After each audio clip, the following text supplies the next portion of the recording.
চক্রবেড়িয়া স্কুলের অনুষ্ঠান, অভিনয় হবে গয়াসুর নাটক।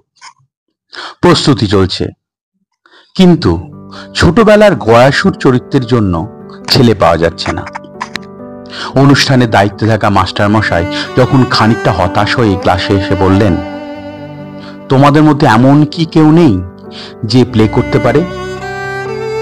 তখন অরুণ নামে একটি বছর নয়েকের ছেলে দাঁড়িয়ে বলল যে সে করবে, করলো।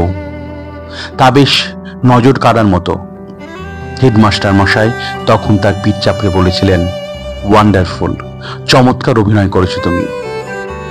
অরুণের জ্যাঠামশাইয়ের ক্লাব ছিল, সেখানে নিয়মিত যাত্রার মহড়া হতো। ছোট্ট অরুণ ঠাই দাঁড়িয়ে রিহার্সাল দেখত। তারও ইচ্ছে হতো জ্যাঠামশাইয়ের ক্লাবের নাটকে অভিনয় করার। একদিন সেই সুযোগ এলো। ব্রজদুলাল নাটকে ছোট্ট কৃষ্ণ সেজে সবাইকে মুগ্ধ করলো ছোট্ট অরুণ। ওই নাটকে অভিনয় করেছিলেন ওই সময়ের চিত্র ও মঞ্চ জগতের নামী অভিনেতা ফণী রায়।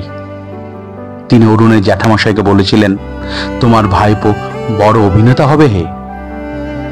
সেই ছোট্ট গয়াসুর, সেই ছোট্ট কৃষ্ণ একদিন আস্তে আস্তে হয়ে উঠেছিল একটা গোটা জাতির মহানায়ক।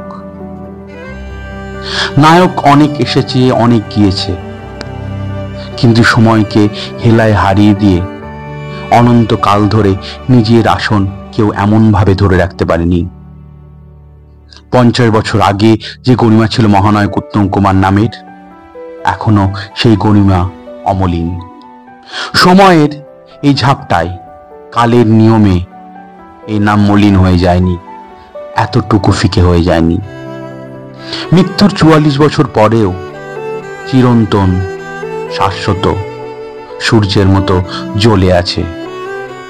তার মৃত্যু নেই, তার ক্ষয় নেই। উত্তম কুমার অমর হয়ে আছে বাঙালির মনে।